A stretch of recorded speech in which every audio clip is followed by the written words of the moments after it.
आज का पॉडकास्ट जेनिसन के द्वारा दी जाती विजडम वो आपको एक्सपेक्टेशंस से एक स्टेप ऊपर लेके जाती है। That is awareness. एक्सपेक्टेशंस के साथ जीने का काम तो एनिमल भी कर लेता है, लेकिन ह्यूमन वो है जो अवेयरनेस के साथ जीने का काम। एक छोटी सी अवेयरनेस आपकी लाइफ को कहाँ पे 360 डिग्री एंगल में चेंज कर देगी। That is you can't imagine. 15 days पहले लेटन जैन संघ करके मंदिर है, वहां से मैं बाबू अमेचंद मंदिर तक आ रहा था और एक ट्रैफिक पुलिस दौड़ते हुए मेरे पास में आया। मुझे लगा कि शायद कुछ काम हुआ। मैंने पूछा क्या हुआ। मैं बोला sir I am following to you. मैं बड़ा खुश हुआ कि एक महाराष्ट्रियन पुलिस इस तरीके से बात कर रहा। मैंने पूछा आपको लाइफ पर कुछ बेनिफिट हुआ। उन्होंने कहा कि महाराज जी आपने जो बॉडी डिटॉक्स की बात करी थी उससे मेरे अंदर जबरदस्त अवेयरनेस आ रही and I live after eating sunset. मैंने रात को खाना छोड़ दिया। किस्मत एक छोटी सी अवेयरनेस लाइफ को चेंज करती है। Not live with expectation, but live with awareness. Hello everyone, today I have a very important guest with me. He's the one who changes lives with his words and he lives by example. There are many like him who are not supposed to be in front of the camera, but he knows that the world needs to hear certain things, and that's why I'm very grateful that he decided to come here and share his wisdom with us. He is Vinamra Sagarji Mara Sahib. साहिब जी, thank you so much कि आप यहाँ पे आए और आज हमसे आप बात कर रहे हैं। श्योर। चलो, जहाँ पे भी विश्व को कुछ मिल सकता है तो वहाँ पे देना वो हमारे लिए भी एक सौभाग्य की बात है। आप कौन हैं और आपके लाइफ का मकसद क्या है? अगर बाय रिलीजन बात करें तो I am a Jain monk. As per universal बात करें I am one good soul. And as per public के साथ रिलेशन में बात करें तो उनके लिए कुछ करने की चाह रखने वाला एक इंसान। So as a Jain monk आज यहाँ पे आए हैं and I am sharing with you my wisdom. तो क्या आप जन्म से ही जैन मॉन्क है? नहीं, जैन मॉन्क होना कभी जन्म से नहीं आता है। हम भी आपकी तरह ही एक ऑर्डिनरी इंसान होते हैं और जब वसुधैव कुटुंबकम यानी कि विश्व कल्याण की कामना खड़ी होती है, सभी जीवों को बचाने की भावना जन्म लेती है, उसे कहा जाता है वैराग्य।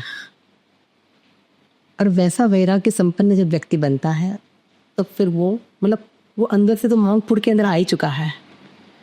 जस्ट वो मॉन्क फूड को इजीली कन्वे कर सके, इजीली जी सके। इसीलिए 3 चीज़ें परिवर्तित होती हैं। वस्त्र परिवर्तित होते हैं, नाम परिवर्तित होता है एंड उसके साथ में चेंज होता है आपका मन। और ये ही एक प्रोसेस है जिसके अंदर हर एक इंसान अगर वो अपने आप को खुद को बेहतर बनाना चाहता है, वर्ल्ड के लायक बनाना चाहता है, तो everybody can be a Jain monk. So well put. तो जैन मॉन्क का life, day to day life क्या होता है? डे टू डे लाइफ के अंदर अगर मैं मॉर्निंग टू इवनिंग तक की बात करूँ तो हमारे यहाँ पे ऐसे कहा जाता है 6 आवश्यक बोला जाता है। इन 6 ऐसी चीज़ें जो आपको डेली लाइफ में करनी चाहिए। सो फर्स्ट होता है सामायिक, यानी कि आप समता के साथ में रहिए। सुबह उठना वो भी समता के साथ में, दिन में कार्य करना वो भी समता के साथ में, और रात को सोना। तो आप ना डिस्ट्रैक्ट होते हैं, अपना डिस्ट्रैक्ट करते हैं। वी कैन कॉल दैट समता। ओके। फिर होता है 24 अर्थो, यानी कि जो यूनिवर्सल पावर है तो वो यूनिवर्सल पावर के साथ में आपको कनेक्ट, जिसे हम भगवान बोलते हैं, जिसे हम तीर्थंकरास बोलते हैं, जिसे हम देवादिदेव बोलते हैं, what ever we can say. तो उनके साथ कनेक्शन होने के लिए आप अलग अलग माध्यम से आप भक्ति कर सकते हो, मेडिटेशन कर सकते हो, आप माला कर सकते हो। तो वैसे अलग अलग हमारे पास में वेज होते हैं। जो व्यक्ति जिस तरीके से वो यूनिवर्सल पावर के साथ कनेक्ट होना चाहता है, दे कैन। फिर आता है प्रतिक्रमण। बहुत बार हम लोग बोलते हैं दुनिया बात करती है आक्रमण की, लेकिन भगवान महावीर बात करते हैं प्रतिक्रमण की। आक्रमण का मतलब होता है कि आप आगे बढ़ो, आप सक्सेस हुई, और प्रतिक्रमण का मतलब होता है आप पीछे आके, इससे आपकी बैड हैबिट्स, आपके बैड इंटेंशंस एंड आपके बैड वर्क्स, उससे जो पीछे हटना, उसके लिए daily in morning and daily in evening 1 hour की हमारे लिए एक पूरी प्रक्रिया होती है. वी कॉल दैट प्रतिक्रमण. फिर आता है कौसक. कौसक का मतलब होता है meditation. You live with your self. तो आज के ज़माने में उसे नॉर्मल ब्रीदिंग एक्सरसाइज की जाती है. तो with chanting, breathing and meditation, ये तीनों का कॉम्बो वर्जन उसे कहा जाता है कौसक. वाओ. सो पूरे दिन में समय समय पे ये कौसक की साधना हमें करनी होती है. फिर होता है पचखान. पचखान का मतलब होता है कि त्याग करिए. आपके पास में जो भी फैसिलिटीज़ है उसमें से आप कौन सी फैसिलिटीज़ को अवॉइड कर सकते हैं. मतलब ये कहता है ना, you can live by need but you death by greed. Yes. So अब आपकी नीड को पूरी कर सकते हैं. उसके अलावा की जो भी फैसिलिटीज़ है आप उसके अवॉइड करिए और उसके द्वारा आप वर्ल्ड को, यूनिवर्स को ग्लोबल लेवल पे आप हेल्प करते हैं. तो उसी कहा जाता है पचखान. वो पचखान अलग अलग तरीके से होता है. एक ही टाइम खाना, 2 ही टाइम खाना, नहीं खाना, जिसे उपवास कहा जाता है. वैसे बहुत सारी चीज़ें जैसे स्किन योगा के साथ बहुत कनेक्टिव चीज़ होगी. So that is Pachchakkhan. वंदन. वंदन का मतलब होता है you give respect to elders. Okay. You give respect to world. तो आप अलग अलग तरीके से ये रिस्पेक्ट दो. ये 6 आवश्यक होता है. जैसे हमारे यहाँ पे बोला जाता है सामाई, 24 सत्तो, वंदन, प्रतिक्रमण, कौसक और पचखान. अच्छा. तो सुबह उठने से लेकर रात को सोने तक अल्टीमेटली हमारी पूरी लाइफ ये 6 चीज़ों के आसपास में घूमती है. उसके द्वारा वर्ल्ड को हेल्प करने का काम करती है. वाओ. मेरा जन्म एक जैन परिवार में नहीं हुआ है. मैं जहाँ रहती थी उसके आसपास बहुत सारे जैन फैमिलीज़ थी. और जब तक मेरी शादी नहीं हुई थी मुझे नहीं पता था कि जैनिज़्म क्या होता है. पर शादी के बाद मुझे पता चला है कि जैन धर्म का महत्व कितना ज़्यादा है. मैं अपने परिवार, अपने इन लॉ से मैंने काफ़ी क्लोजली देखा है. और सबसे बेस्ट बात यह है कि इसका साइंटिफिक रेलेवेंस पता है. सो एज एन आउटसाइडर जब मुझे एक साइंटिफिक बैकिंग कोई चीज़ की मिलती है तो मेरे लिए और भी इजी हो गया कि मैं इस धर्म को अपनाऊं और ज़्यादा समझूं. तो ये सबसे आई थिंक मोस्ट ब्यूटीफुल चीज़ है. एक और चीज़ जो मैंने जैन धर्म में देखा है कि यहाँ पे सब लोग बहुत एजुकेटेड हैं. सब अपने काम में बहुत ज़्यादा प्रगति करते हैं कंपेयर टू अदर रिलीजन जो मैंने देखा है. और वो अपने धर्म में बहुत ज़्यादा दान देते हैं. तो इसमें मेरा ये है, लाइक ग्रोइंग अप मैंने देखा है कि मैंने हमेशा ये सुना है कि दान गुप्त होना चाहिए. पर जैन धर्म में आके मैंने देखा कि यहाँ तो बोली लगती है जोर जोर से कि मैंने इतना दिया, मैंने इतना दिया. तो उसका क्या, लाइक ऐसा क्यों है? मैं 3-4 चीज़ों को कनेक्ट करता हूँ. फर्स्ट तो you are not a outsider. हमारे यहाँ पे जैनिज़्म के लिए ऐसा नहीं कहा जाता कि इनका जन्म जैन धर्म में हुआ है. जैसे मैं सिंपल सी बात पर, भगवान महावीर वो खुद क्षत्रिय थे. उनके फर्स्ट फॉलोअर, फर्स्ट शिष्य गौतम साली, दे आर ब्राह्मण. और उनके शिष्य जम्बू स्वामी तो वो थे मर्चेंट यानी कि बिजनेसमैन, वणिक. तो और हमारे यहाँ पे मतलब 18 की 36 की 36 कौन, they can follow in them level. हर व्यक्ति अपने लेवल से जैनिज़्म को फॉलो कर सकता है. मतलब मैं बहुत बार ये कहता हूँ जैन धर्म जन्म से नहीं माना जाता है. आप जैन हो या नहीं, वो जन्म से नहीं माना जाता है, वो आपके कर्म से माना जाता है कि आप जैन हो या नहीं. सो दैट इज़ ग्रेटफुल कि आप कर्म से जैन बने हो. ट्राई कर रही हूँ हमारे साथ. और दूसरी बात भी मैं अपनी सभी ऑडियंस से कहना चाहूँगा, हमारे बड़े गुरुजी जिन्हें हम लोग दौलत सागर सरिश्वत जी मार साहब के नाम से जानते हैं, जस्ट 2 years पहले ही उनका कालधर्म में उनकी डेथ हुई। Sorry. 103 years तक उन्होंने अपनी लाइफ को स्पेंड करी, एंड दे आर पटेल। और पटेल होके 1000 मॉन्क्स के वो गुरु बने हैं। सो वापिस से कहता हूँ, जैन धर्म किसी की बपोती नहीं है कि जन्म से कोई बन सकता है, ऐसा जरूरी नहीं, कर्म से बन सकता है। अब सेकेंड थिंग बात आती है कि साइंटिफिकली वगैरह बाकी आपने जो भी बात करी, दैट इज ट्रू। साइंस और जैनिज्म में ऐसा कह सकता हूँ कि एक सिक्के के 2 पहलू है। जैनिज्म के बिना साइंस नहीं चल सकता, साइंस के बिना जैनिज्म नहीं है। अब थर्ड आपने जो बात करी कि यहाँ पे दान देने के लिए बोलियां लगती है जी। जैन धर्म ऐसा मानता है कि आपके पास कितना पैसा है, मतलब दुनिया नॉर्मल रिस्पेक्ट देती है कि आपके पास कितना पैसा है। जी बिल्कुल। जैनिज्म इसलिए आपको रिस्पेक्ट नहीं देते कि आपके पास कितना पैसा है। आप 10 करोड़ के मालिक हो, 100 करोड़ के मालिक हो, 1000 करोड़ के मालिक हो, 10,000 करोड़ के मालिक हो, कोई फर्क नहीं पड़ता। लेकिन आप कितना त्याग कर सकते हो, आप कितना छोड़ सकते हो, वो रिस्पेक्ट की चीज़ है। और ठीक है, अभी थोड़ा बहुत कम्युनिटी में ऐसी बात आ गई कि भाई मैंने इतना दिया, थोड़ा बहुत दिखावा की चीज़ आती है। ह्यूमन माइंड है, कहीं ना कहीं पे वो डिस्ट्रैक्ट होता रहता है। जी जी जी। लेकिन ये बोले कि जो सिस्टम चालू हुई, वो सिस्टम ये भावना से चालू हुई कि हर एक को एग्जाम्पल मिले कि पैसा कमाने की चीज नहीं है, पैसा छोड़ने की चीज है। और आप उतना रिस्पेक्ट ज्यादा अर्न करोगे जितना आप ज्यादा छोड़ोगे। आपके पास 1 करोड़ है, मतलब हमारे यहाँ पे एक बहुत अच्छी एक कहानी आती है। पालीताना नाम तो आपने सुना, मैं गई हूँ, भी किया होगा हर साल।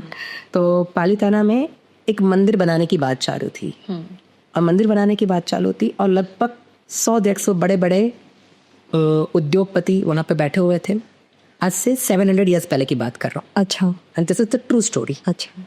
और उस वक्त बात चल रही थी कि भाई लगभग 1 करोड़ रुपीस का उस जमाने में उनका बजट था, तो कौन कितना लिखवाएगा।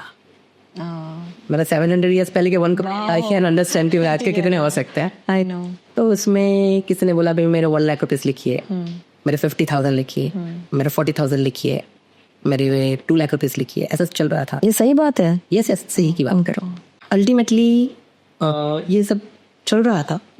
वहाँ पे एक भीमा नाम का एक श्रावक था, भीमा नाम का श्रावक, वो इज वेरी पुअर। फटी हुई धोती पहन के आया था, और वो ऊपर नीचे हो रहा था। तो मंत्री ने उसको देखा कि भाई तू ऊपर नीचे क्यों हो रहा है। उसने कहा कि साहब मेरे पास में ज़्यादा रुपए तो कुछ है नहीं, घर में थोड़ी सी खेती बाड़ी है, डेक्स हो क्या, लेकिन मेरे पास में कैश के रूप में सिर्फ 7 रुपीज़ है, सिर्फ 7 रुपीज़ मेरे पास में cash, and I have to give that. अभी यहाँ पे तो इतनी बड़ी बड़ी बोलियाँ लग रही है, इतने बड़े बड़े रुपये लोग दान में दे रहे हैं, सो मेरे 7 रुपीज़ की वैल्यू क्या होगी, और आप लोगे या नहीं लोगे। मंदिर ने कहा why not, sure you can give. और उसने वहीं पे अपना वो डांड बांधी हुई रहती पहले के ज़माने में, वो गार्ड खोला और उसने वो पैसे उनको दे दिए। अब सब फंड जो भी वहाँ पे इकट्ठा हुआ होगा सब फिनिश होगा कि भाई अब कोई नया बोलने वाला है नहीं। और उसके बाद में मंत्री जी ने नाम बोलना स्टार्ट किया। उसने फर्स्ट नाम बोला कि भीमा कुंडलिया 7 रुपीज़, सेकेंड साकरचंद सेठ 2 लाख रुपये, अमीचंद सेठ 1 लाख रुपये, ये सेठ 50,000 रुपीज़। सब सेठ खड़े हो गए कि ऑर्डर मंत्री जी वी क्यों 2 लाख रुपीज़, और आप हमारा नाम बाद में ले रहे हैं, और इसने 7 रुपीज़ दिए और इसका नाम पहले रह रहे हैं, व्हाट इज दिस। तो सब मंत्री ने कहा साकरचंद जी आपके पास में कितने रुपये है, क्योंकि बोल थोड़ी सकता हूँ मैं क्योंकि फिर भी 2-5 करोड़ रुपए तो होंगे। देखिए यस मंत्री जी, आपने 2-5 करोड़ रुपए में से 2 लाख दिए, किसी ने 1 करोड़ में से 1 लाख दिया। ये बंदा आपने आपका 1% अमाउंट डोनेट किया है, इसने अपना पूरा अमाउंट डोनेट किया है, इसने अपनी पूरी ज़िंदगी की पूंजी डोनेट की है, और इसीलिए इसका रिस्पेक्ट पूछना है। और अल्टीमेटली तो उसके बाद में बहुत आगे स्टोरी आती है कि वो घर में जाता है, इससे उसका पुण्य इतना बढ़ता है कि उसके घर की गाय उसका खीला उखाड़ के भागने लगती है। जब वो खीला उखाड़ के भागने लगती है तो वहाँ से जमीन में से एक मटका निकलता है जो पूरे गोल्ड कॉइन से भरा हुआ था। वाओ। वो इतना भावुक हो गया कि मैं इतने साल से यहाँ पे रह रहा हूँ, कभी ये नहीं निकला। आज मेरी पूरी जिंदगी की पूंजी वहाँ पे दे के आ गया और यहाँ से गोल्ड कॉइन निकला है एंड ही काउंट। तो अल्टीमेटली वहाँ पे लगभग 4000 गोल्ड कॉइन है उस मटके के अंदर। वो पूरा मटका लेके गया और मंत्री जी को बोला कि मंत्री जी ये दादा आदिनाथ ने दिया हुआ है, तो मैं दादा आदिनाथ को वापस देने के लिए आ रहा हूँ। वाह।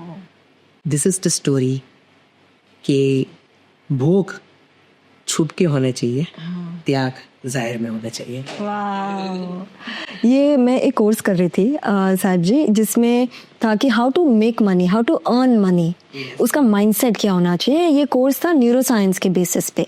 सो उसमें एक ऐसा पॉइंट है कि अगर तुम्हें पैसे कमाने हैं तो तुम्हें पैसे बांटना पड़ेगा, यू नो। सो ये उस जमाने में 700 साल पहले से ही ये प्रूव होते आ रहा है अभी तक। से प्रूव होता आ रहा है। Yeah. ये अलग स्टोरीज होती है अलग अलग टाइप की। हाँ। तो सिंपल सी नहीं है, विजडम बांटोगे तो विजडम मिलेगा, प्यार बांटो फायदे, पैसा बांटोगे तो पैसा मिलेगा। एकदम।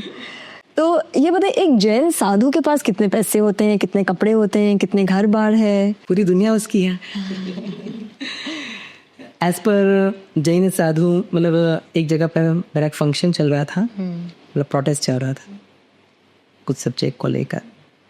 तो मैंने बात करी थी आई एम अ जैन मॉन्क। मुझे इस काम की, मुझे अपनी ज़िंदगी के लिए क्या चाहिए कि पहनने के लिए 4 मीटर कपड़ा चाहिए, सोने के लिए 4-5 फुट की जगह चाहिए और खाने के लिए 4 रोटी चाहिए। ये दुनिया के कोई भी खाने में जाएंगे। और पर्टिकुलरली जीवदया के लिए एक पूरा प्रोटेस्ट चल रहा था। अच्छा। और कुछ मिनिस्ट्री के साथ में मेरी बात चल रही थी और उन लोगों ने कुछ अलग तरीके से बात करी। तब मैंने स्टेटमेंट दिया था कि आई एम अ जैन मॉन्क। हमें ना घर की ज़रूरत है, ना बैंक बैलेंस की ज़रूरत है, ना दूसरी कोई चीज़ की ज़रूरत है। और जिसकी ज़रूरत कम होती है उसमें ज़्यादा दम होता है। सो अल्टीमेटली हम संपूर्ण परिग्रह, यानी कि पॉजिटिवनेस का त्याग करते हैं। तो जिस चीज़ पे हमें पॉजिटिवनेस होने की शक्यता होती है, इसका त्याग, वो हर चीज़ का त्याग करता है। सो हमारे नाम पर ना घर होते हैं, हमारे नाम पर ना कोई बैंक बैलेंस होता है। हम समाज के लिए निकले हैं और समाज के भरोसे पे जीते हैं। क्या ये बात सच है कि आपके पास चप्पल भी नहीं होता और आप विहार भी करते हैं तो आप गाड़ी वगैरह यूज़ नहीं करते हैं, आप पैदल ही करते हैं? Yes. उसकी क्या वजह है? आप कभी हाईवे पे चलना एक बार, हम लोग तो बहुत बार चल के विहार करते हैं, उस पर हम लोग देखते हैं वो गाड़ियों के नीचे स्नैक्स, डॉग्स, बिल्लियाँ, माउस, इतने फ्रॉग, इतनी सारे पशुओं क्यों और यू के नीचे मतलब उनकी लाशें दिखती है जी। तो वी आर द सेवियर। उनको बचाना वो हमारा धर्म है और वर्ल्ड को बचाना है, उसकी शुरुआत तो अपने से करना पड़े। अभी जस्ट मैं 3 डेज पहले की बात करता हूँ। हमारे एक महाराज साहब हैं, तो उनको थोड़ा सा पैर में इश्यूज़ है, तो एक छोटी सी मतलब व्हीलचेयर यूज़ की जाती है। व्हीलचेयर का मतलब होता है कि कोई महाराज साहब या कोई श्रावक उसको धक्का देते हैं, जिससे नीचे देख के चला जा सके, पता चले कि भी कोई जीव मर ना जाए, तकलीफ होती है, कभी ये यूज़ किया जाता है। तो हम जैसे निकले ना, तो इतने सारे अर्थवॉर्म्स रास्ते में घूम रहे थे। तो हम लोग मतलब रुको चलो, रुको चलो, रुको चलो, रुको चलो। मोर देन सिर्फ वो एक दिन में हमने चलने की वजह से मोर देन 100 to 200 अर्थवॉर्म्स को बचाए होंगे, वो भी इतने बड़े बड़े, इतने जाड़े जाड़े। सो अल्टीमेटली हमारी करुणा सिर्फ थियरी की करुणा ना रह जाए, प्रैक्टिकल करुणा रहे। उसके लिए हमारा पूरा जीवन, ये जो कंपेशन बोलो, करुणा बोलो, मैत्री बोलो, इसके आसपास में होता है। So we are walking because we have करुणा, we are eating because we have करुणा, I come here because I have करुणा। Thank you. That's it. Thank you. Next मेरा ये सवाल था कि अगर आपको बॉम्बे से कलकत्ता जाना हो तो आप कैसे जाएंगे? By walking. ये आई थिंक हमारे लिए बहुत नॉर्मल है अभी, बट जब लोग ये सुनेंगे तब उन्हें पता चलेगा कि किस तरह का हार्ड वर्क या फिर लाइफ एक जैन मॉन्क जीता है। मैं कभी सोच भी नहीं सकती थी कि इतना स्ट्रिक्ट है। जब आप यहाँ आए, हम 3rd फ्लोर पे है, जब आप यहाँ पे आए तो आप सोच भी नहीं सकते कि आप लिफ्ट यूज़ करेंगे, आप सीढ़ियों से आए होंगे। एवरी डे जैन मॉन्क जब अपना भोजन लेते हैं, और ये भी एक बात है कि ऐसा क्यों है, मेरे मन में हमेशा क्वेश्चन है कि आपके तो मंदिर में इतना भोजन होता है, आम बिल का फूड और ये सब, तो एक जैन मॉन्क दूसरे के घर में जाके भोजन क्यों लेते हैं? अगर मैं फन लैंग्वेज में कहूँ तो मंत्रा आपके घर में कपड़ों की होम डिलीवरी करती है, जोमेटो आपके घर में खाने की होम डिलीवरी करता है, अमेज़न आपके घर में वॉट एवर यू नीड है वो सब चीज़ों की होम डिलीवरी करता है। हम भी भिक्षा के बहाने लोगों के घर में धर्मला यानी कि धर्म की होम डिलीवरी करते हैं। वाह, ब्यूटीफुल। वाह। अभी बात करें कि खाना घर घर में क्यों लिया जाता है, बिकॉज जैनिज़्म हर चीज़ में, मतलब हर लिविंग बीइंग में जीव मारता है और उन जीव को बचाना, और आज की लैंग्वेज में उसको माइक्रो ऑर्गेनिज्म भी बोला जाता है, बैक्टीरियास भी बोला जाता है, व्हाटएवर, अलग अलग साइंस के लैंग्वेज में उसे बहुत सारे तरीके से अलग अलग तरीके से लिविंग बीइंग माना जाता है। तो उन लिविंग बीइंग को बचाना ये हर मॉन्क अपनी रिस्पॉन्सिबिलिटी मांगा है। तो हमारी वजह से वो गेहूं के दाने भी ना कटे, गेहूं का आटा भी यूज ना हो, ऐसी हमारी बेस्ट ट्राई होती है। तो हम सिंपली कैसा करते हैं, दीक्षा लेने के लिए आपके घर पे आते हैं, जिसे गोचरी बोला जाता है। What is meaning of gochari? जैसे काव, एक काव अगर आप उसको खुले जंगल में छोड़ दो खाना खाने के लिए, तो वो एक जगह का घास नहीं खाती है, थोड़ा घास इधर से खाती है, हाँ घास इधर से खाती है, थोड़ा घास इधर से खाती है, अलग अलग जगह से वो थोड़ा थोड़ा थोड़ा करके पूरा घास खाती है। तो गाय की तरह घूम के जो खाना लिया जाता है उसे हमारे यहाँ पे बोचरी कहा जाता वाह, ये मुझे नहीं पता था। है। यस।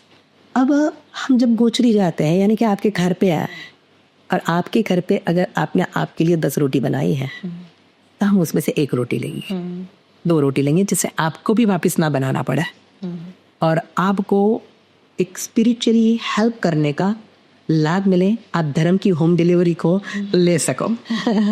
तो इस तरीके से घर घर पे जाके 3 चीज़ें हैं, एक धर्म की पोरा लोगों के घर में पहुँचे, किसी भी व्यक्ति को, किसी भी जीव को हर्ट ना हो, एंड नंबर 3 कि हमें कहीं पे मुझे ये खाना है, मुझे वो खाना है, वो जो ग्रीड बोलते हैं, जो लस्ट बोलते हैं, जो आसक्ति बोलते हैं, वो डेवलप ना हो।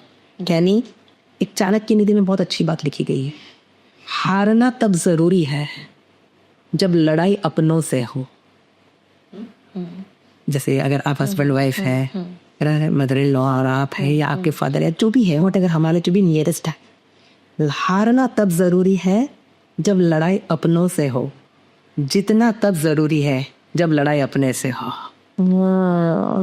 तो ये अपने आप को जितने की प्रक्रिया है, जितने का विजडम बोलो, जितनी की सिस्टम बोलो, दैट इज अ गोचरी। और इसीलिए हम गोचरी के लिए जाते हैं। वाओ, आप कितना सुंदर बोलते हैं साहिब जी। लाइक जो भी सुनेगा उसके मन में जो भावना आएगी, शायद वो उससे अपना धर्म का जो एक वे होता है, होपफुली स्टार्ट कर सकेगा। एक और जो मेरा क्वेश्चन है कि Jain food, yes, one famous है तो डेफिनेटली। मैं अभी ऑस्ट्रेलिया गई थी, वहाँ पे भी जैन फूड अवेलेबल था, तो एक तो कुछ पावर है। मेरा क्वेश्चन है, जैन फूड वेज फूड से कैसे अलग है और दोनों में क्या डिफरेंस है, जो लोग नहीं जानते जैन फूड के बारे में? नॉन वेज वेज के बारे में तो सबको पता ही है, उसके लिए तो मुझे कुछ डिस्क्रिप्शन करने की ज़रूरत नहीं है। अब आते हैं वेज फूड यानी कि vegetarian food and Jain food, उसके बीच में अंतर क्या है? तो हमारे यहाँ पे 7 लाख नाम का सूत्र आता है, अगर आपने पढ़ा जी का, जी सुना है। जिसके अंदर बोला जाता है प्रत्येक वनस्पति का है एंड साधारण वनस्पति का है। अब प्रत्येक वनस्पति का यानी क्या होता है? अपना आधार, अच्छा, यानी कि अपनी ओन बॉडी, एक जीव एक बॉडी। और साधारण वनस्पति का यानी क्या होता है? रेंट्रो, जहाँ पे 4-5 अलग अलग जगह के लोग एक साथ में रहते हैं। अच्छा, तो ये साधारण जो कंदमूल कहा जाता है, तो उसे साधारण वनस्पति का ही बोला जाता है। उसकी कुछ डेफिनेशंस होती है कि जो जमीन के नीचे पैदा होता है, जो एकदम कोमल रहता है, सॉफ्ट रहता है, ऐसे उसके अलग अलग डेफिनेशंस है। अच्छा, तो ये जो अनंत काय होती है, तो आप साइंस भी आज हर चीज़ को प्रूव करती है। जैसे भगवान महावीर स्वामी ने आज से 2500 साल पहले बिना माइक्रोस्कोप या बिना एनी मशीनरी उन्होंने कहा था पानी में जीव है। आज वो साइंस प्रूव कर रहा है। भगवान महावीर ने आज से सालों पहले कहा था कि भाई वनस्पति के अंदर जीव है, आज भी वो प्रूव हो रहा है।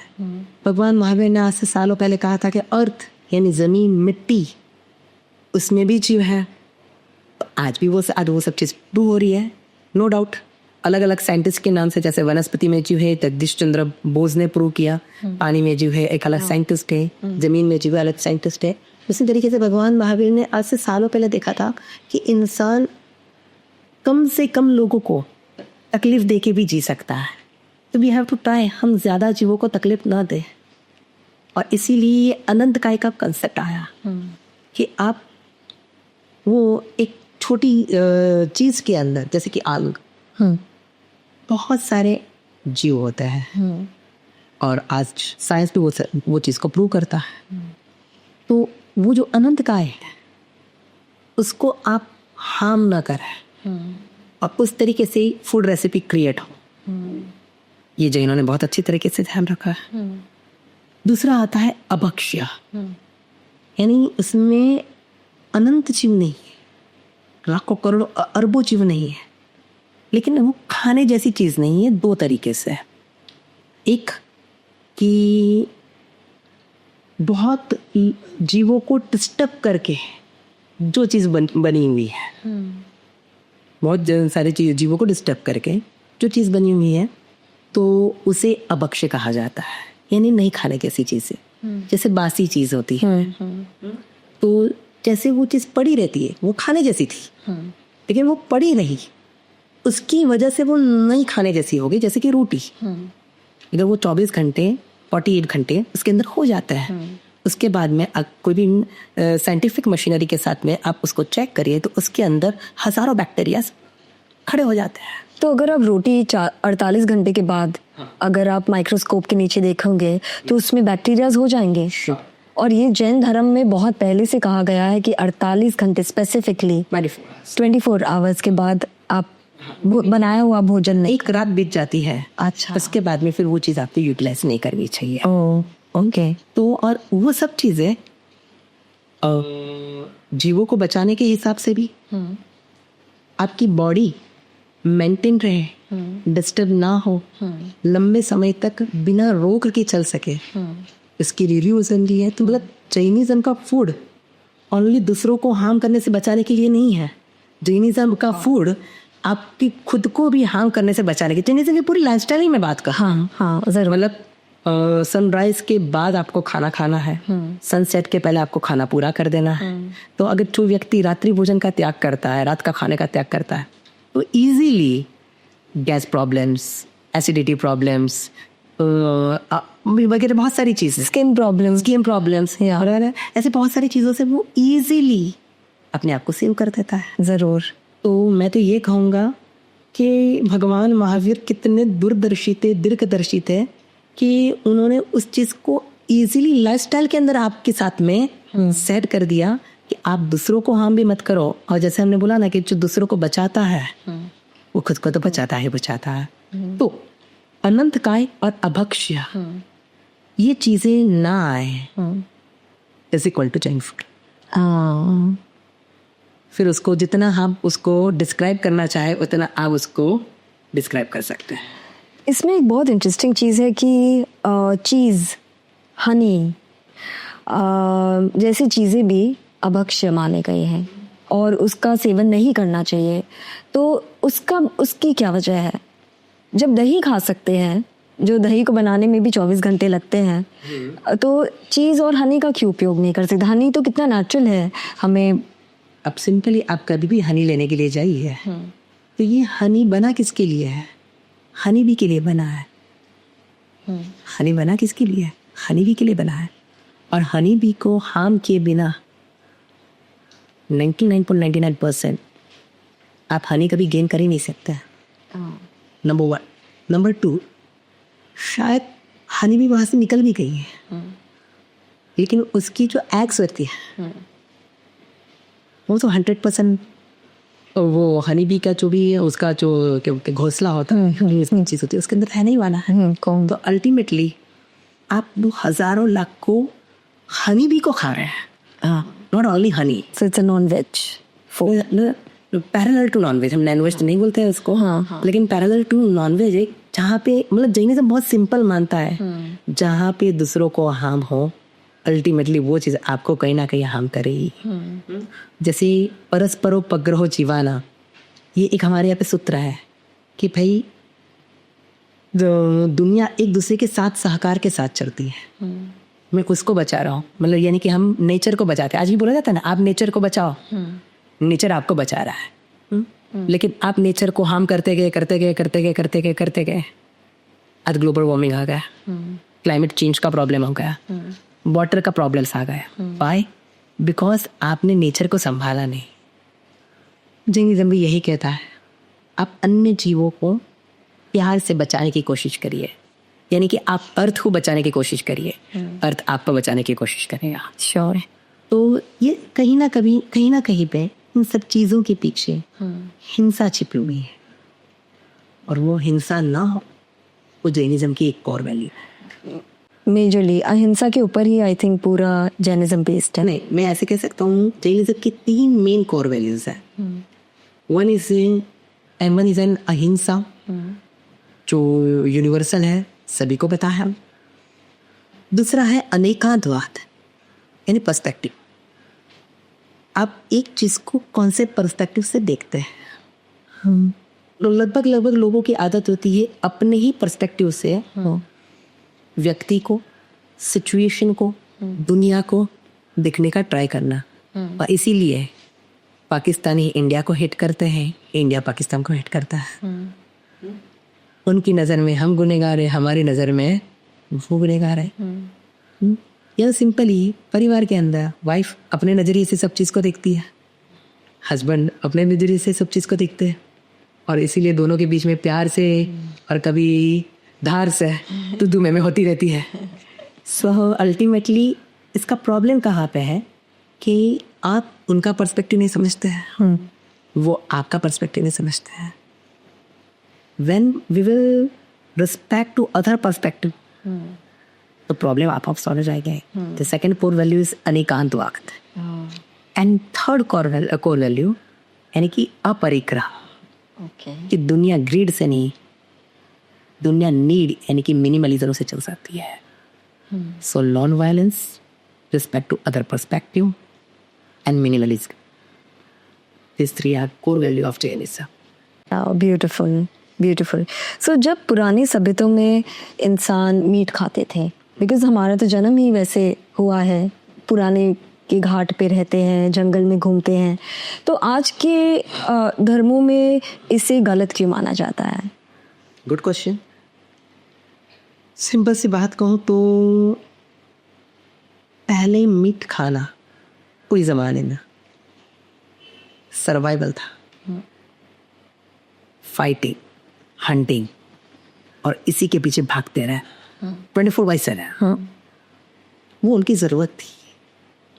लेकिन जैसे जैसे सभ्यताओं का विकास हुआ, वैसे वैसे दुनिया में कंपेशन भी बनने लगा। और जैसे जैसे कंपेशन बढ़ने लगा तो लोग स्पिरिचुअली और रिलीजियसली वो अपने साथ में कनेक्ट होने लगे। तो उस वक्त वो शायद उनकी मजबूरी थी, लेकिन जैसे जैसे कंपेशन लोगों को समझ में आने लगा, सिविलाइजेशन बढ़ने लगा, तो धीरे धीरे धीरे धीरे ये जो हिंसा थी, दूसरों को हार्म करने की जो वृत्ति थी, पर उसको अवॉइड किया गया, उसको दूर किया गया। और आज जो मीट खाया जाता है वो सर्वाइवल के लिए नहीं खाया जाता है, वो शौक के लिए खाया जाता है। तो ज़रूरतें पूरी करने की बात हो तो एक बात अलग है, लेकिन ख्वाहिशें पूरी करने की बात हो तो वो एक बात ही अलग हो जाती है। तो ये दोनों के बीच में कोई कंपैरिजन है ही नहीं। And third most important thing, जो पहले मीट खा पे लोग कहीं कहीं पे मीट खाते थे, वो बात की जाती तो कबीरों की बात थी। तो कबीला वो एक समाज था, वो एक रिलीजियस नहीं था। किसी भी रिलीजन कहीं पे भी मीट खाने की अनुमति नहीं थी। सो रिलीजन मीट खाने की अनुमति देता था, वो बात ही बिना नियम की बिना पाएगी। तो कभी हमें बताया ही नहीं गया था कि आप मीट खा सकते हो। यस। ओके, नाउ ये अंजीर का एक मैंने रील देखा था साहिद जी, जिसमें बताया गया कि अंजीर तो नॉनवेज है, और मुझे लगा कि अब तक मैं नॉनवेज खा रही थी। तो उसमें मतलब क्या जैन धर्म में पहले से बताया गया है ये नहीं खा सकते हैं, मतलब क्या है ये बात? जैनिज्म में अंजीर यानी फिग को हाँ अभक्ष्य माना गया है। ओके। कहीं कहीं पे उसे अनिलकाय भी माना गया है। तो उसकी जो उसके अंदर पैदा होने वाले वॉर्म्स है उसके अंदर ही रह जाते हैं। अब कुछ बातें कैसे होती है आजकल कि बंदे में दम हो या ना हो, वो वायरल हो जाता है? वैसे लोग रिसर्च नहीं करते हैं। हाँ, और एक वायरल हुई जो चीज़ है ना, उसके ऊपर भरोसा कर लेते हैं। राइट। तो हाँ, जैनिज्म हमेशा अंजीर को अवॉइड करता था। अच्छा। क्यों? क्योंकि वो जिस तरीके से वो बनता है, हाँ, जिसमें बहुत सारे जीवों का हार्म होता है। अच्छा सो अल्टीमेटली वो नहीं खाना चाहिए। अच्छा। उस बात के साथ में जैनिज्म हमेशा सहमत था। That is not a knowledge. अच्छा अच्छा, ओके। चलो, at least this is clear that anjeer is not non veg but it's not recommended. Okay, ना फ्रिज में रखी हुई चीज़ों, ये मेरी मदर इन लॉ हमेशा कहती है कि अगर हमें हमारे साहिब को वरावना है तो 48 मिनट्स पहले वो चीज़ को हमें फ्रिज से निकालना है। तो उसका क्या रीज़न है साइंटिफिकली?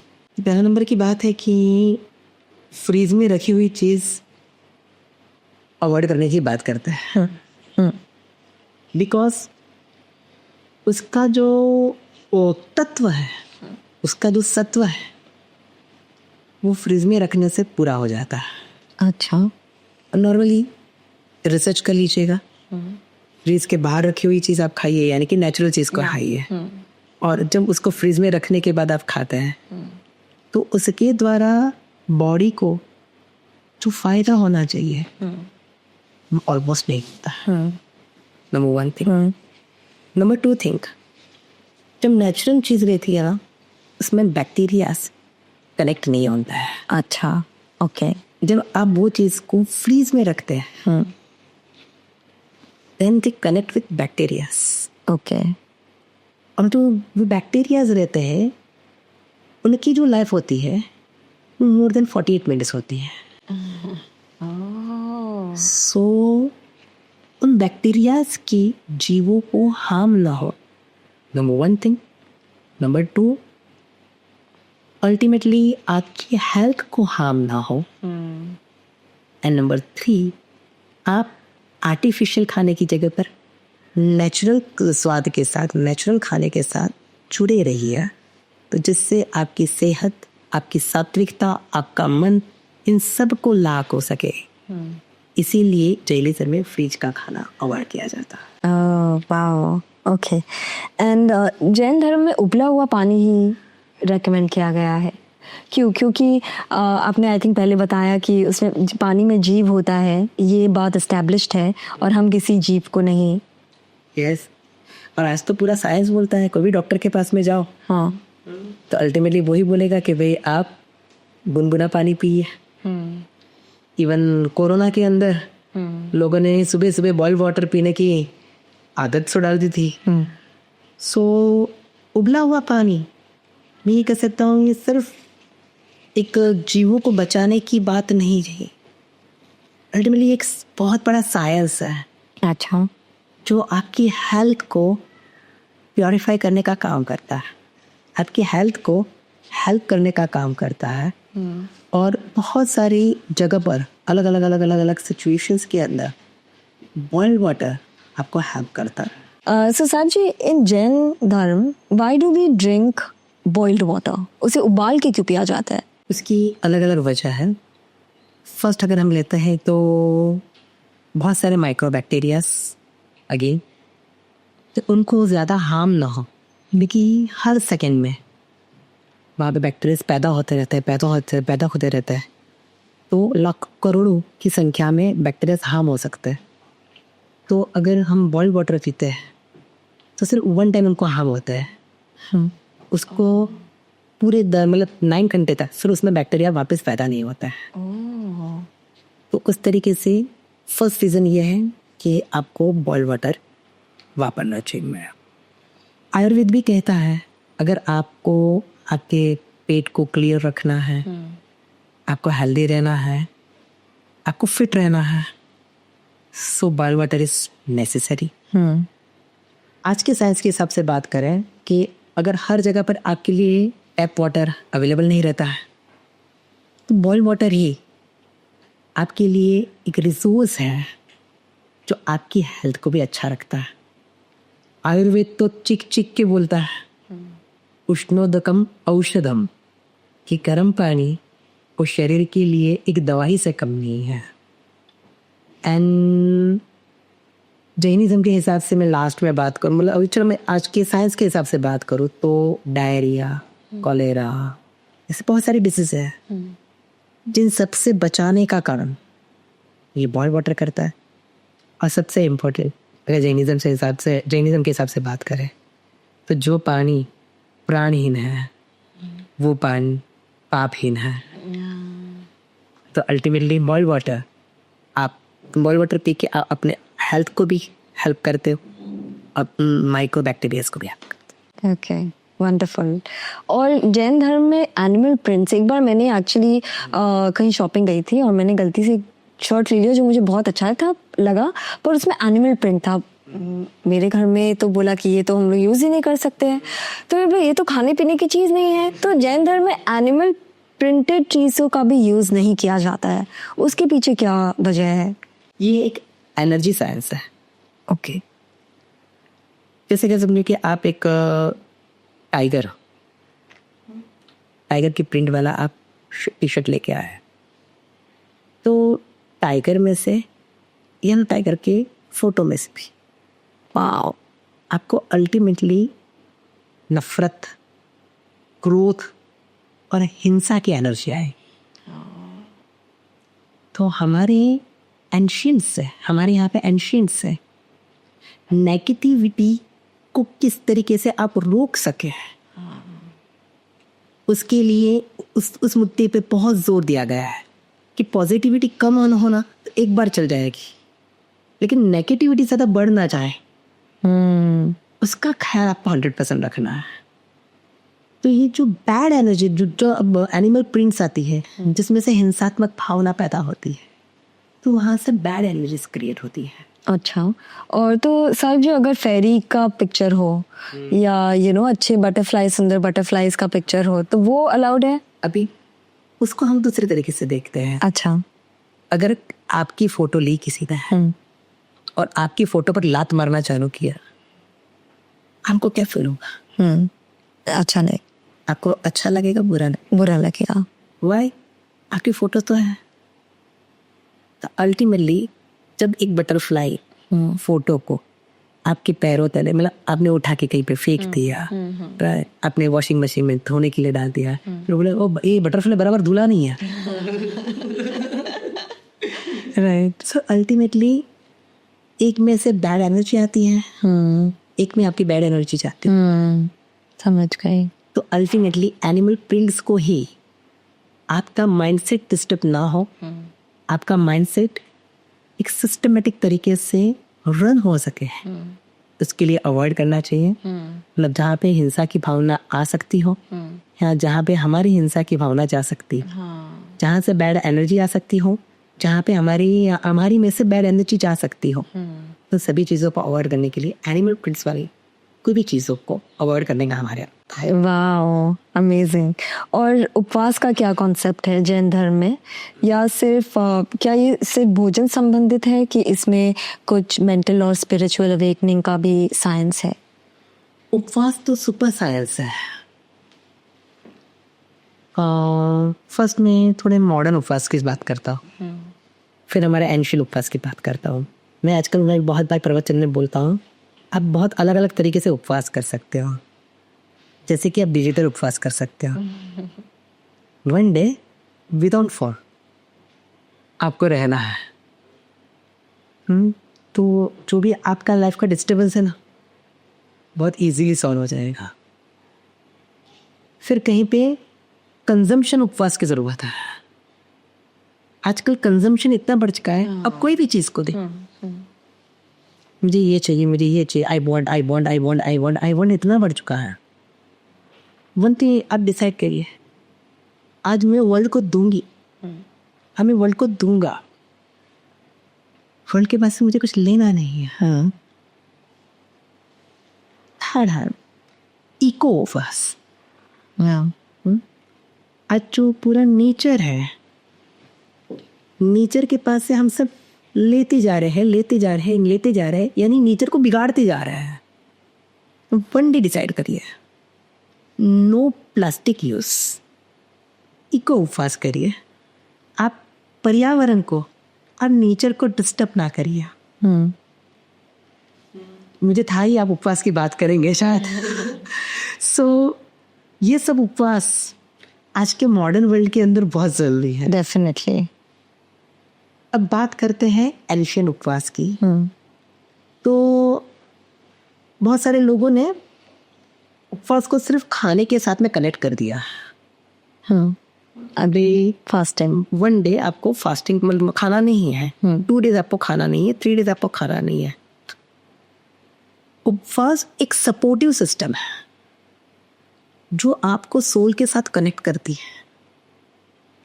उपवास एक सपोर्टिव सिस्टम है जो आपकी एनर्जी को प्योरीफाई करती है। अच्छा। उपवास एक सपोर्टिव सिस्टम है जो आपकी बैड हैबिट्स, आपके बैड थॉट्स, आपका बैड बिहेवियर, इन सभी को कंट्रोल करने का काम करती है। सो उपवास जो है ये सिर्फ उसको फास्टिंग के रूप में आप ज्वाइन मत करिए। अच्छा। बहुत बार मैं मतलब स्पेशली जैनिज्म के हिसाब से लोगों को बात करता हूँ कि आपने उपवास किया है और पूरे दिन आपका मोबाइल स्क्रॉलिंग चालू है, और स्पेशली ना उपवास के दिनों में थोड़ा बढ़ जाता है। राइट। आ रहा है, तो दैट इज नॉट एन उपवास। कि आप आपकी एनर्जी बचा नहीं रहे हैं, आप ये एनर्जी को डिस्ट्रॉय कर रहे हैं। आप मन को शांत नहीं कर रहे हैं, आप मन को ज्यादा अशांत कर रहे हैं। उस दिन फिर खास करके जोमेटो, जेप्टो बरा रहे, ये सब बरा, जो भी आपकी जो साइट्स रहती है ना, जो एप्स रहती हैं, उसका जो स्क्रोलिंग रहता है वो थोड़ा बढ़ जाता है। खा नहीं सकते तो देख देख के फिर बिरड़ ले। सो ये उपवास में ही है। उपवास का मतलब होता है आप अपने ऊपर कंट्रोल लाइए।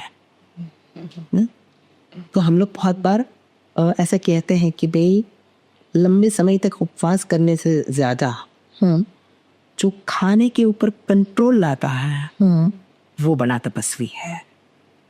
आपने 30 डेज का फास्ट किया और फिर पागल की तरह मुझे ये खाना है, ये खाना है, ये खाना है। सो आपने कंट्रोल नहीं किया, आपने सिर्फ अपने आप को पनिश किया, दबाया है, जैसे आपको प्रिजन में से छूट मिली, आप भागे, वो फास्ट। ये मुझे याद दिलाता है पर्युषण के लास्ट दिन का सिचुएशन। तो ये पर्युषण जो होता है, ये जैन धर्म में इसका क्या महत्व है, उसके बारे में बताइए। बिकॉज मुझे लगता है कि काफ़ी जैन लोगों को भी इसका महत्व नहीं पता है, बस घर में फॉलो होते आ रहा है तो बस कर लो। तो पर्युषण क्या है? पर्युषण यानी मैं ऐसे कह सकता हूँ कि सोल फेस्टिवल है, प्योरिफिकेशन का फेस्टिवल है, एनर्जी ग्रोइंग का फेस्टिवल है। और अगर मैं इसका नॉर्मल व्यक्ति की लैंग्वेज में बताऊं तो ये एक्चुअली धर्म करने की सीज़न है। जैसे एक आपके बिजनेस की सीज़न आती है ना, वैसे ये धर्म की सीज़न होती है। बिजनेस के अंदर आप पैसा अर्न करते हैं, हॉलिडेज के अंदर आप फन अर्न करते हैं, उसी तरीके से पर्युषण के अंदर आपको प्योरिटी अर्न करनी है। किस चीज़ की प्योरिटी? तो पूरे साल में आपने जो भी एंगर किया, आपने जो भी लाई बोला, आपने जो भी ईगो रखा, आपने जो भी लोगों को उल्लू बनाया, आपने एम्बिशियस के नाम पर जो अपनी ग्रीड को बढ़ावा देने का काम किया, तो ये इनर क्वालिटीज को आपने जो हार्म करने का काम किया। पर्युषण के अंदर व्यक्ति उपवास करता है, वो पूरे साल के अंदर मैंने जो गलत किया उसके साथ में कनेक्ट होता है, और वो जो गलत कनेक्शन क्रिएट हुआ है उसको डिलीट करने का काम करता है कि ये नहीं करना चाहिए था, मुझे किसी के ऊपर गुस्सा नहीं करना चाहिए था, वो मैंने किया, आई डन रॉन्ग। और इसीलिए वो खुद से और जिसके ऊपर गुस्सा किया है उनसे माफ़ी मांगता है, and that's why he is calling मिच्छामिदकरा। तो ये फर्स्ट प्योरिफिकेशन का फेस्टिवल यानी कि पर्युषण है। फिर जो जैन क्रियास है,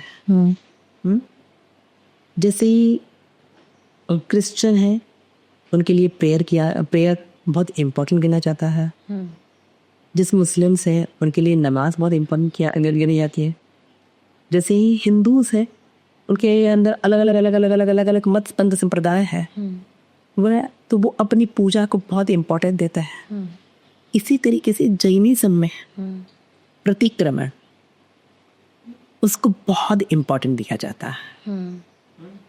फर्स्ट मैं अलग अलग में पी की बात करता हूँ, पर्युषण है तो फर्स्ट प्रतिक्रमण, ओके, बराबर, उसको बहुत इम्पोर्टेंट लिया जाता है कि मैंने लाइफ में जो गलतियों के अंदर मैं आगे बढ़ा उससे मुझे पीछे हटना है। फिर जो व्यक्ति जितना डेडिकेशन के साथ करता है तो उतना वो अपने पापों से, अपनी गलत आदतों से, अपनी बैड क्वालिटीज से वापस हटने का यानी प्योरिफिकेशन का काम करता है। सो एक होता है पर्युषण के अंदर प्रतिक्रमण इज इक्वल टू प्योरिफिकेशन। दूसरा होता है पर्युषण के अंदर पुण्य कार्य। पूरे साल में जितना दान दिया नहीं होता है ना, वो दान वो पर्युषण में देने का ट्राई करता है कि भाई लाइफ पूरे 365 दिन इन 352 डेज 858 57 डेज मैंने अपने लिए अर्न किया, मेरे स्वार्थ पाओ, मेरे सेल्फिशनेस के लिए मैंने अर्न किया। और सेल्फिशनेस के लिए तो एनिमल भी जीता है, फिर एनिमल और ह्यूमन के अंदर कोई फर्क नहीं रहता है। I have to be a best human. तो मैं दूसरों को ज्यादा से ज्यादा किस तरीके से हेल्प कर सकूं, और इसीलिए मुझे पुण्य कार्य करना है। और इसीलिए फिर वो बोलियों के अंदर दान देता है, कहीं पे जीवदया की बात होती है उसके अंदर दान देता है, कहीं पे गरीबों को हेल्प करने की बात होती है वहां पे दान देता है, कहीं पे स्पिरिचुअल फैसिलिटी क्रिएट हो, वैसे मंदिरों की बात होती है वहां पे दान देता है। व्हाटएवर, वो एक प्योरिफिकेशन का काम करता है। तो सेकंड नंबर तो किसी के प्रतिक्रमण करता है, सेकंड नंबर में वो पुण्य कार्य करने का काम करता है, एंड थर्ड नंबर में वो पश्चाताप करने का काम करता है, यानी अपनी गलतियों पे सॉरी करने का काम करता है। और ये तीनों चीज करने के लिए फास्ट यानी कि उपवास, बहुत सपोर्टिव होता है। बिकॉज वो अहंकार को आई थिंक कहीं ना कहीं हाँ, वो आपकी ईगो को कहीं पे डाइल्यूट करते हैं, वो आपकी एनर्जी को कहीं ना कहीं पे ब्राइट करते हैं। या सेल्फ कनेक्शन आपका अच्छी तरीके से क्रिएट होता है। I agree. जाप, सामायिक, ये सब करने को उसके अंदर मन होता है। तो पर्यूषण यानी हम ये कह सकते हैं प्योरिफिकेशन यानी प्रतिक्रमण का फेस्टिवल, पुण्य कार्य का फेस्टिवल एंड पश्चाताप, ये तीन का festival is equal to Paryushan. Wow, amazing. और कुछ लोग, जैन लोग 30 दिन तक सिर्फ पानी पीकर कैसे जिंदा रह सकते हैं? मतलब उसमें मतलब किस तरह का पावर चाहिए वो करने के लिए, और उससे रिजल्ट क्या मिलता है? इसे बोला जाता है मासक श्रमण। 30 डेज तक उपवास करना, उसे मासक श्रमण बोला जाता है। ये साधना होती है आत्मा के साथ कनेक्शन बिल्ड करने के साथ। एंशिएंट टाइम में भगवान महावीर ने 6 मंथ तक बिना खाना और बिना पानी, उन्होंने सेल्फ कनेक्शन के लिए ये साधना की थी। तो 6 मंथ तो बहुत हार्ड वाली बात है, लेकिन हमारे यहाँ पे कुछ महात्मा हैं जिन्होंने अभी के टाइम में 6 मंथ तक उपवास करने का काम किया है। जैसे हमारे आचार्य भवन हंसरत्न श्रेष्ठ जी भाषा। तो ये सेल्फ कनेक्शन की एक प्रक्रिया है जिसमें लोगों को मेडिटेशन ज़्यादा से ज़्यादा करना होता है। मतलब आप खाने से नहीं जीते हो, आप एनर्जी से जीते हो। ओह, ठीक है। अगर मैं 30 उपवास की प्रक्रिया की बात करूं तो फर्स्ट जो 3 उपवास रहता है ना, वो तो बहुत इजीली हो जाता है, जोश के अंदर होता है। अच्छा। I have to do. फिर जो 4 to 8 उपवास का जो दोहरा रहता है ना, वहाँ पे आपकी जो बैड क्वालिटीज होती है वो धीरे धीरे धीरे ड्राई होना चालू होती है, धीरे धीरे धीरे कम होना चालू होती है। आपको रियलाइजेशन चालू होता है, ये गलत है, ये गलत है, ये गलत है, ये गलत है, ये छोड़ना चाहिए, ये छोड़ना चाहिए, ये और छोड़ना चाहिए। थोड़ा टाइम और जाता है तो फिर कहीं कहीं पे आपकी एनर्जी वापस डाउन होने चालू हो जाती है। फिर खुद को संभालने का टाइम मिलता है, राइट। लेकिन आफ्टर 16 फास्ट ऐसे कहा जाता है कि यूनिवर्स आपको हेल्प करता है, दैवी तत्व आपको हेल्प करते हैं, और वापस से आप देखोगे तो एनर्जी बूस्ट होना चालू होती है, मुंह का ग्लो वापस आना चालू हो जाता है, और लोग इसे धीरे धीरे धीरे धीरे 30 उपवास तक ले जाते हैं। और ये 30 जो फास्ट होते हैं उसे बोला जाता है मृत्युंजय तप। इसको बोला जाता है मृत्युंजय तप। यानी आपने अपनी जो इंसान को जन्म से लेकर मौत तक सबसे बड़ी अगर कोई आदत है तो वो आदत है खाने की आदत। तो आपने अपनी आदतों को ऊपर जीत प्राप्त कर ली, यानी आपने अपने जीवन को नहीं जीता, आपने अपने मृत्यु को भी जीत लिया। वाओ। और इसीलिए इस तप को मृत्युंजय तप कहा जाता है। तो by God grace, by Sadguru power, by chanting of mantras, by meditation and by aadarsh of Bhagwan Mahavir, ये 30 डेज की साधना खेलते खेलते हो जाती है। और मैं खास करके हमारे ऑडियंस को कहना चाहूँगा, फ़िलहाल में ही अहमदाबाद के अंदर 5 इयर्स का लड़का, उसने ये 30 डेज का बड़ा तप किया। मेरी लाइफ की अगर मैं बात करूँ तो इन 3.5 years old, 3.5 years old मैंने 8 उपवास का तप किया था, आज से 30 years पहले, 32 years पहले। सो शायद मैं ये कह सकता हूँ कि उस वक्त जो मैंने फास्ट किया उस वजह से मेरी जो एनर्जी ग्रो हुई, उस वक्त से जो धीरे धीरे धीरे माइंडसेट चेंज होना चालू हुआ। So today I am here.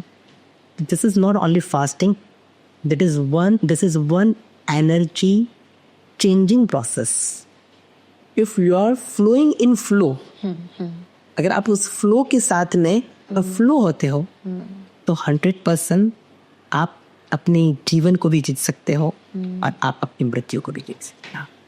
Consumption और मिनिमलिज्म का जैन धर्म में क्या रेलेवेंस है और आज के फास्ट पेस दुनिया में इसको किस तरह से देखा जाता है? ऐसा बोलो ना, आज की दुनिया में फटके निकला हुआ है। ज्यादा इकट्ठा करो, ज्यादा देख लो, ज्यादा भर लो, सब कुछ ज्यादा ज्यादा ज्यादा ज्यादा ज्यादा ज्यादा, और उसमें पॉजिटिवनेस इतनी ज्यादा हो जाती है, जैसे बोलते ना, लिमिट नहीं ओवर लिमिट हो जाती है। और जैनिज्म में इसीलिए मिनिमलिज्म को एक दूसरा नाम दिया गया है, परिग्रह परिमाण, यानी कि जितनी कम चीजें उतनी कम पॉजिटिवनेस। एज अ जैन लोग उन्हें 100% नो पॉजिटिवनेस के अंदर जीते हैं। आप ये भी ले लो, बता रहे खुशार, आप ये ले लो तो मुझे बहुत ज्यादा खुशी हो कि अल्टीमेटली पॉजिटिवनेस ही नहीं है। आप मेरे पास से कुछ भी ले लो, मतलब जिसको खोने का डर नहीं है उसे दुनिया में किसी का डर नहीं है। जरूर। तो जब आप कंजम्पशन के अंदर आते हो तो आपकी लाइफ में बंधन भी बढ़ता है, भय भी बढ़ता है। तो ये बंधन और भय, ये दोनों को कम करना है, तो ultimately you have only one, that is minimalism. अब बात ये करें कि आज के मॉडर्न वर्ल्ड में किस तरीके से इस मिनिमलिज्म को हम फॉलो कर सकते हैं। तो मैं 3-4 एक मॉडर्न वे बताता हूँ आपको। नंबर 1, जो कपड़े या जो चीज़ें आपके घर में पड़ी है और आपने 1 ईयर से उसका यूज़ नहीं किया है, उसे डोनेट कर दो, क्योंकि आपको उसकी ज़रूरत ही नहीं है। मुझे कभी काम लगेगी और उसके लिए मैं मेरी अभी को बिगाड़ रहा हूँ, तो एटलीस्ट क्लोथ तो डोनेट कर ही सकता है। नंबर 1।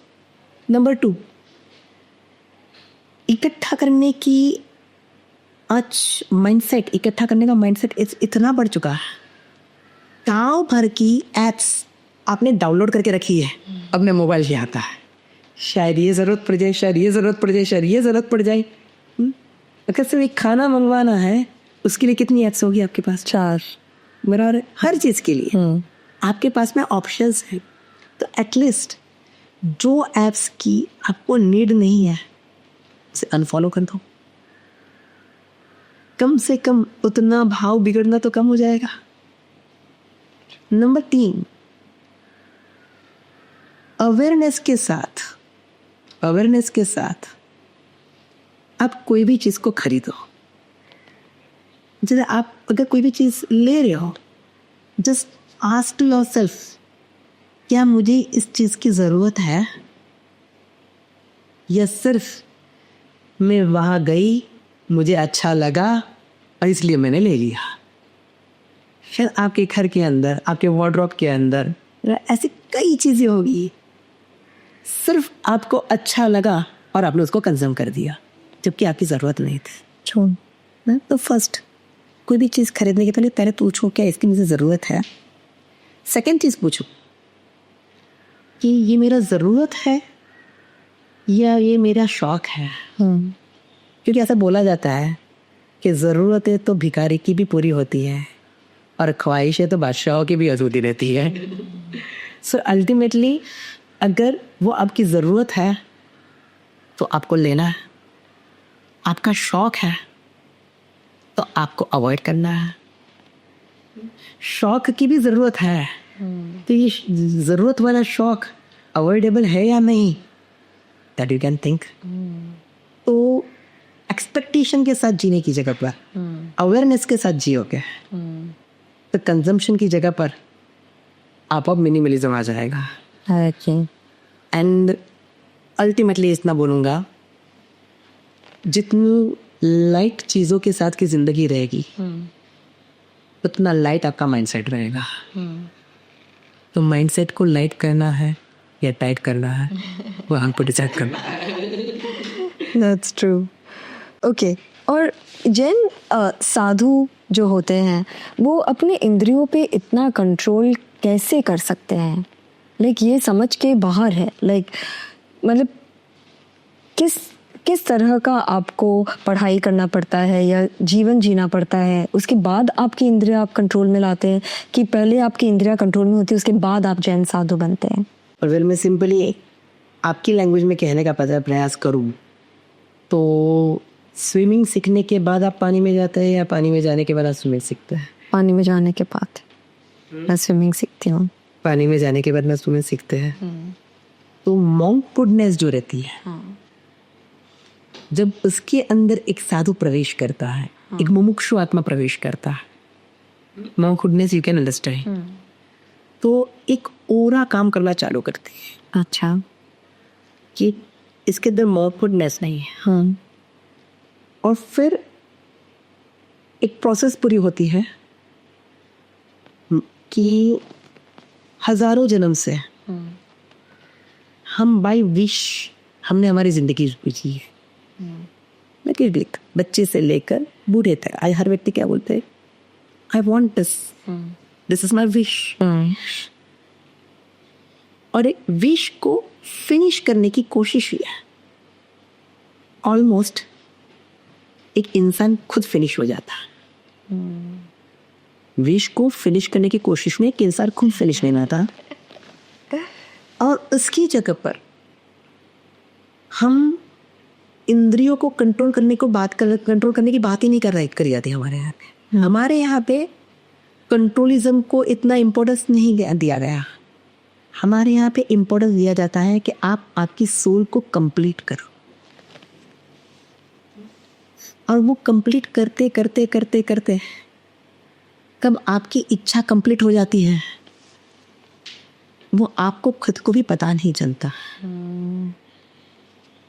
तो फर्स्ट है, विश के मुताबिक नहीं जीना है, सोल के मुताबिक जीना है। ये हमें सिखाया जाता है। और जब एक व्यक्ति को क्रिकेट सीखना होता है तो खाने में, भागने में, उठने में सब चीज़ पे कंट्रोल लाना नहीं पड़ता, आ जाता, प्रेम से आ जाता है, प्यार से आ जाता है। बाय फोर्स कभी कुछ नहीं होता। सेम में सोल को कंप्लीट करना, एक कंप्लीट एनर्जी बनना, यूनिवर्स को हेल्प करना, ऐसे अच्छे अच्छे अच्छे पॉजिटिव थॉट्स आपके अंदर इनबिल्ट किए जाते हैं कि आप सेल्फलेस हो जाते हो। और जो व्यक्ति सेल्फलेस हो जाता है उससे तो कुल इस दुनिया में कोई हो ही नहीं सकता। हाँ, दैट्स ट्रू।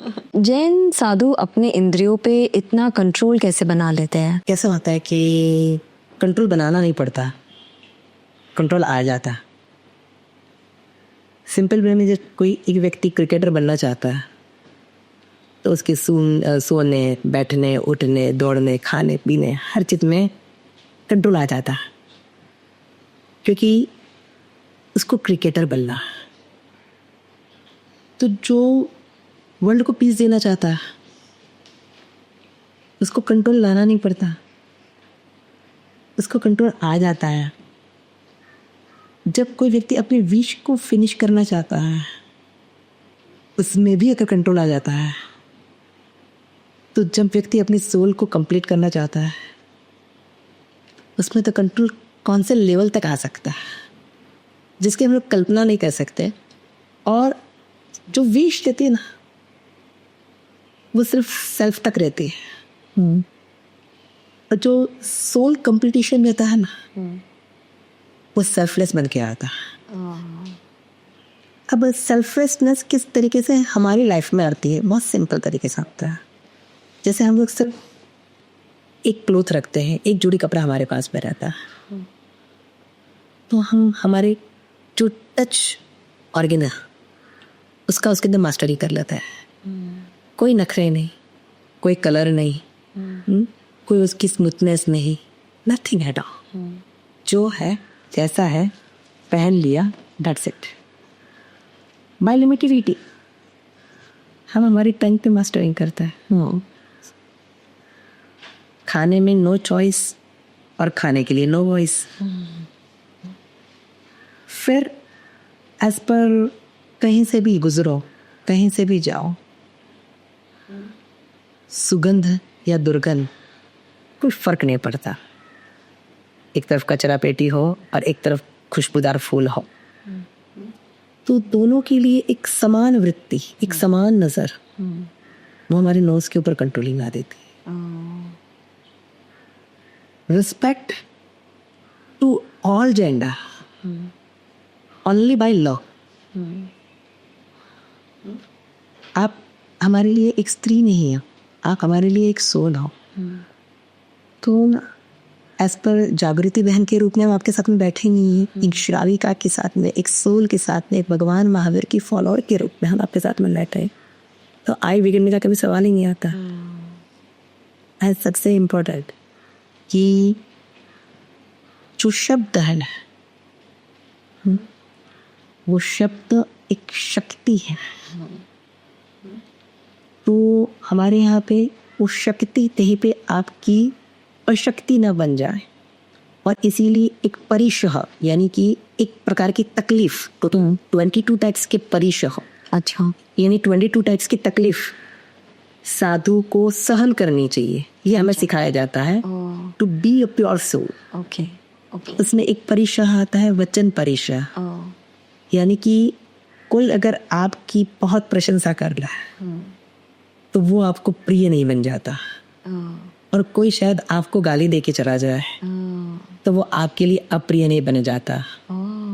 कि समान वृत्ति, ये इसलिए हमारे यहाँ पे श्लोक आता है, कमठे धरणेन्द्रे च स्वोचितम कर्म कुर्वती प्रभुस्तुल्य मनोवृत्ति पार्श्वनाथ श्रेयस्तु। कमठ भगवान को परेशान करने का काम कर रहा था, और धर्मेंद्र देवता भगवान की भक्ति करने का काम करता है। एक भगवान को गालियां दे रहा, एक भगवान का स्तुति गान कर रहा था, लेकिन दोनों अपना काम कर रहे हैं। तो ये शब्दों के अंदर समानता, तो उससे साधु अपनी ईयर का मास्टरिंग करते हैं। तो जब सोल कंप्लीट करने की बात आती है तो 5 ऑर्गन के ऊपर मास्टरी लानी नहीं पड़ती, मास्टरी खा जाती। Wow, amazing. और एक मेरा दूसरा सवाल आपसे था, जो अगर आप बुरा ना माने, क्योंकि ये सवाल मेरे फैमिली में बहुत है कि एक जैन साधु तुम्हारे पॉडकास्ट में कैसे आ सकते हैं, यू नो, क्योंकि आपको इलेक्ट्रिक चीज़ें का यूज़ करना अलाउड नहीं है, you know, fan, AC, light allowed नहीं है, स्पॉटलाइट्स अलाउड नहीं है। तो आपकी क्या वजह है कि आप, यू नो, कंटेंट बनाते ताकि लोगों को पता चले? जैनिज्म कहीं ना कहीं पे आज डिस्ट्रॉय हो रहा, ये बात हर कोई मानता है, उसको बचाना भी हर कोई चाहता है, लेकिन कभी कुछ कदम रेवोल्यूशन के लिए उठाना पड़ता है। ये पूरा जो हमारा कॉन्सेप्ट स्टार्ट हुआ बहुत इजीली स्टार्ट हुआ था। मतलब सब्जेक्ट था, जो यूथ मंदिर में नहीं आता है, जो यूथ उपाश्रय में नहीं आता है, उनके लिए हम क्या कर सकते हैं। तो बहुत सारी हमारी मेरी पूरी टीम है, डिस्कस किया, और एक अच्छा सा उसके अंदर मोरल निकला। जो प्रवचन में नहीं आते हैं, प्रवचन उन तक लेके जाते हैं। जो प्रवचन में नहीं आते हैं, प्रवचन उन तक लेके जाते हैं। और ये सब्जेक्ट से ये जर्नी स्टार्ट हुई, क्योंकि हम दूसरे पहुंचते हैं, वो प्रॉब्लम नहीं है। प्रॉब्लम ये है हम पहुंचते नहीं हैं वहाँ पे, और फिर अल्टीमेटली हमारे संस्कार से, हमारी भावनाओं से, हमारी वैल्यूज से, हमारे मोरल से लोग डिस्कनेक्ट हो जाते हैं। तो वो डिस्कनेक्ट हो, वो ज़्यादा नुकसान है या वो कनेक्ट हो, वो ज़्यादा फ़ायदा है। I agree. अगर मैं दूसरी लैंग्वेज में समझाने की कोशिश करूँ, मतलब जो लोग आप लोगों की लैंग्वेज में ज़्यादा रिलीजियस है, प्रवचन संस्कृत और प्राकृत में ही दिया जाता था। फिर जैसे जैसे समय आया, हिंदी में प्रवचन चालू हुए, गुजराती में प्रवचन चालू हुए, आज कहीं कहीं पे इंग्लिश पे प्रवचन होता है। तो अल्टीमेटली वो अपने आगमों के साथ में द्रोह नहीं कर रहा है, वो वही मोरल वैल्यू को सामने वाले की लैंग्वेज में देना चाहता है और सामने वाले की लैंग्वेज में देने का प्रयास कर रहा है। जैसे एक लैंग्वेज माध्यम है, वैसे प्लेटफॉर्म भी एक माध्यम है।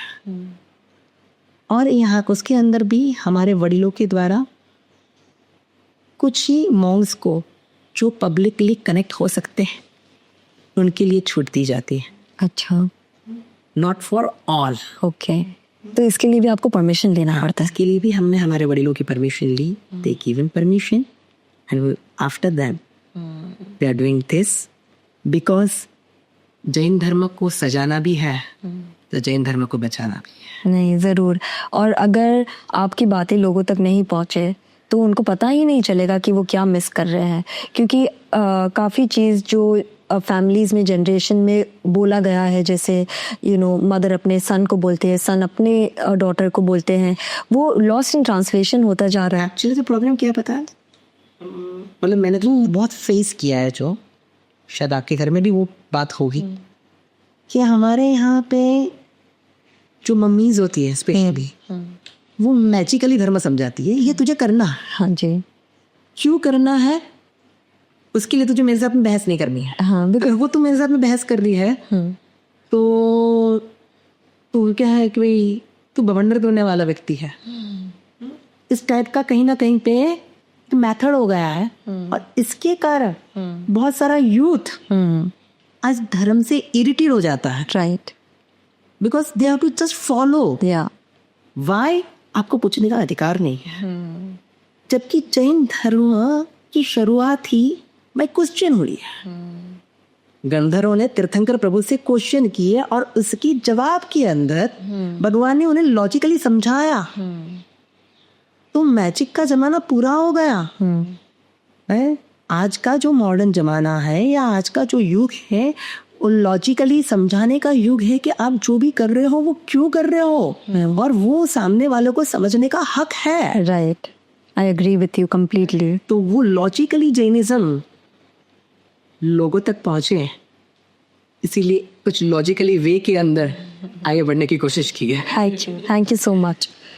अच्छा, ये बताइए कि जो हमारे मंदिर है वहाँ पे औरतों को सर ढकना क्यों पड़ता है? ना ही इंडिया में भी नहीं, बाहर भी काफ़ी धर्मों में, तो उसका क्या लॉजिक है सर जी? इसके पीछे है ना, हमें एक एलर्जी साइंस को समझना पड़ेगा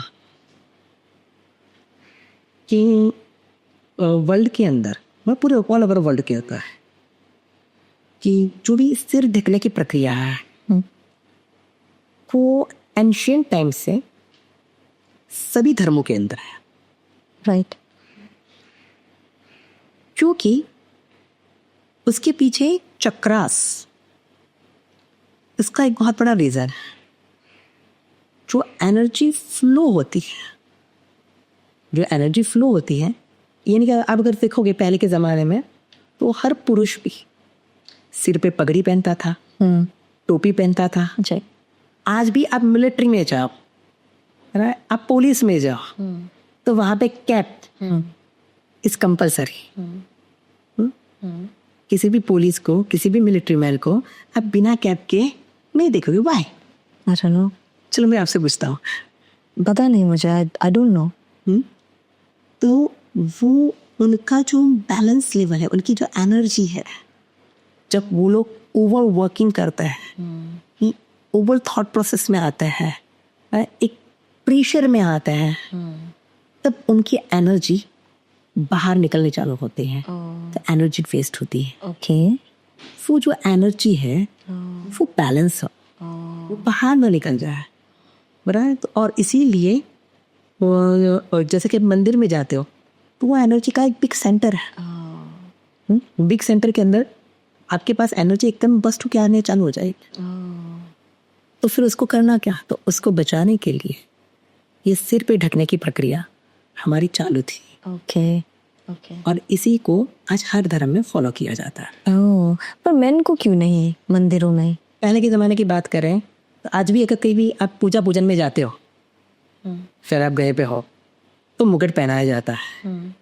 वो मैन विमेन दोनों को पहनाया जाता है। राइट। नंबर 1 चीज़ है। अब धीरे धीरे धीरे कैसा हुआ कि पुरुष को बहुत सारी चीज़ों की छूट मिलती गई, उसमें ये छूट भी उन्होंने ले ली।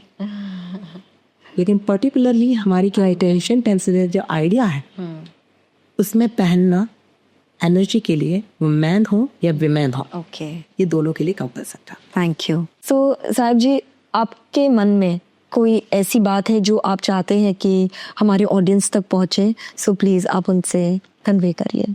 मैं ऑडियंस को इतना ही कहना चाहूँगा कि आज तक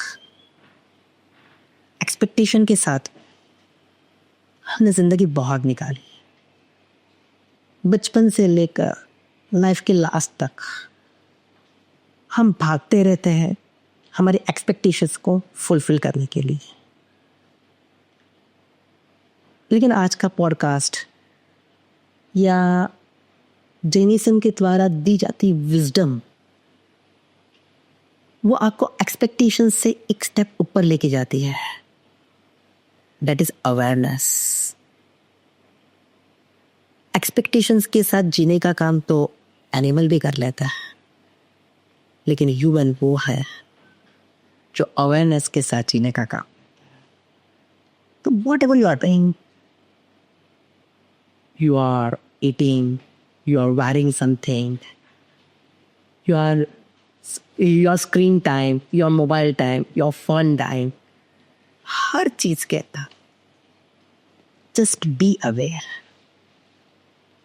एक छोटी सी अवेयरनेस आपकी लाइफ को कहाँ पे 360 डिग्री एंगल में चेंज कर देगा। That is you can't imagine. Social media पे आने की एक छोटी सी अवेयरनेस आज शायद मुझे लाखों लोगों तक लेके गई, और ऐसे ऐसे लोग मुझे मिले जिसके लिए मैं कल्पना नहीं कर सकता था। जिसमें वाल्केश्वरी की बात करता हूँ, आज मेरा जहाँ पे चाहते हो वहाँ से 15 डेज पहले लेटन जैन संघ करके मंदिर है, वहाँ से मैं बाबू अमेचंद मंदिर तक आ रहा था, और एक ट्रैफिक पुलिस दौड़ते हुए मेरे पास में आया। मुझे लगा कि शायद कुछ काम हुआ। मैंने पूछा क्या हुआ। मैं बोला sir I am following to you. मैं बड़ा खुश हुआ कि एक महाराष्ट्रियन पुलिस इस तरीके से बात कर रहा। मैंने पूछा आपको लाइफ पर कुछ बेनिफिट हुआ? उन्होंने कहा कि महाराज जी आपने जो बॉडी डिटॉक्स की बात करी थी उससे मेरे अंदर एक ज़बरदस्त अवेयरनेस आ रही। And I live after eating sunset. मैंने रात को खाना छोड़ दिया। किस पता, एक छोटी सी अवेयरनेस लाइफ को चेंज करती है। So not live with expectation, but live with awareness. That's it. Thank you so much, guys. I hope that this podcast will touch you. You'll understand it. I absolutely respect Jainism. I was not born into a Jain family, but now living in a Jain atmosphere, I see the benefit in everything Jainism propagates. It's not a pseudoscience, it's an actual science. And I'm so grateful today, and I'm sure it's because it's a blessing that I have somebody like him, Vinamra Sagarji, Sahibji here to share this with you all. I hope it helps you. Thank you, Sahibji. Bye.